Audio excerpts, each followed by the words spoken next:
আল্লাহ আমরা যারা আমাদের সবার জীবনের গুনাহ মাফ করে দাও।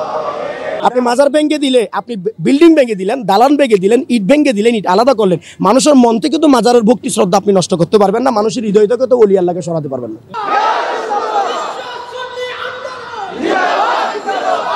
ঈদে মেরাজ শরীফ ও শানে হজরত খাজা বাবা রহমতুল্লাহ আলাইহের সম্মেলন উপলক্ষে ২৬ জানুয়ারি বাদ এশা হতে চট্টগ্রাম নগরের চৌমৌনি সিএনজি স্টেশন মোড় প্রাঙ্গণে আঞ্জুমানে ইখওয়ানে মারেফাত ট্রাস্টের আয়োজনে সালাতুস সালাম মাহফিল ধর্মীয় ভাব গম্ভীরের মাধ্যমে অনুষ্ঠিত হয়েছে।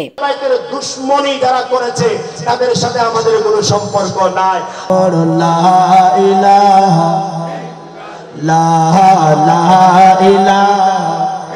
মাহফিলে প্রধান অতিথি ছিলেন বিশ্ব সুন্নি আন্দোলন ও বিশ্ব ইনসানিয়াত বিপ্লবের উপদেষ্টা আল্লামা সৈয়দ সাইফুর রহমান নিজামী শাহ ও প্রধান বক্তা ছিলেন আল্লামা মুফতি রেজাউল কাউসার।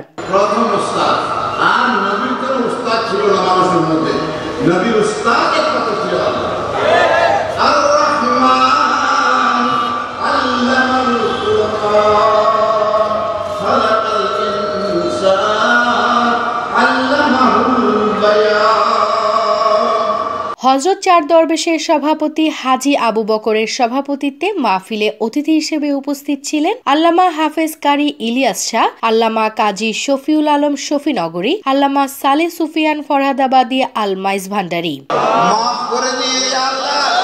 এছাড়া আরো উপস্থিত ছিলেন হাফেজ কারি নুরুল্লাহ কাদেরী, আলহাজ মাওলানা হারুনুর রশিদ আল কাদেরী, হাফেজ কারি ফরিদুল আলম, আলহাজ শাহিন হামিদ ইব্রাহিম ম্যানেজিং ট্রাস্টি, বিশিষ্ট ব্যবসায়ী আলহাজ সোহেল মোহাম্মদ ইসলাম, এস.এম. সানাউল্লাহ সহ আরো অনেকে।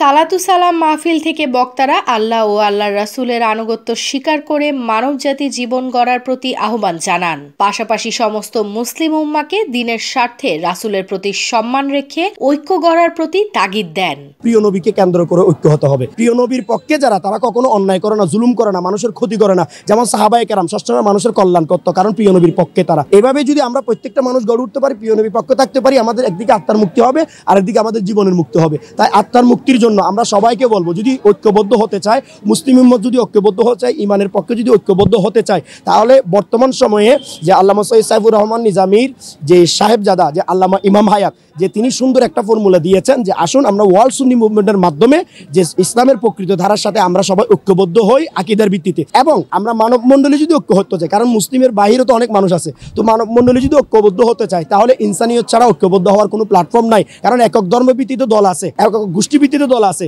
তাহলে একক গোষ্ঠীর দল যারা অন্য গোষ্ঠীকে অস্বীকার করে, একক ধর্মের দল যারা তারা অন্য ধর্মের মানুষকে অস্বীকার করে, আমরা সেটা বর্তমান প্রেক্ষাপটে বাংলাদেশ ও সারা বিশ্বে দেখতে পাচ্ছি। এবং যার বিশ্বাসের বিপরীতে গেলে সে সেটাকে ভাঙ্গা, সেটাকে আক্রমণ করাকে সেটা বৈধ মনে করে। যেমন অনেকে মাজার শরীফকে, তাদের বিশ্বাস ভালো লাগে না, মাজার শরীফ ভালো লাগে না, এই জন্য মাজার শরীফ ভাঙ্গাকে তারা ফরজ মনে করে, নাউজুবিল্লাহ মিন জালিক। এভাবে আমরা দেখি।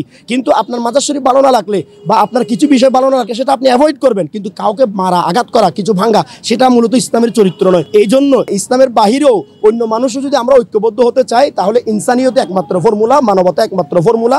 কারণ মানুষের জন্য মানবতা ছাড়া বিকল্প কোনো পথ নাই। মানবতার ক্ষেত্রে ইহুদি, খ্রিস্টান, আস্তিক, নাস্তিক, মুসলিম, অমুসলিম সবাই ঐক্যবদ্ধ হতে পারবে, অন্য ক্ষেত্রে সেটা পারবে না। তাই আপনাদের মাধ্যমে আমরা জাতিকে, বাংলাদেশের মানুষকে, সারা বিশ্বের মানুষকে আহ্বান করব, আসুন আমরা প্রত্যেককে ইনসানিয়ত বিপ্লবের মাধ্যমে, ইনসানিয়ত সমাজ রাষ্ট্র বিশ্ব গঠন করে, ইনসানিয়ত রাজনীতির মাধ্যমে ইনসানিয়ত সমাজ রাষ্ট্র বিশ্ব গঠন করে ভুবন তৈরি করি, রহমত কল্যাণের ভুবন তৈরি করি। এতেই মুক্তি, এতেই শান্তি।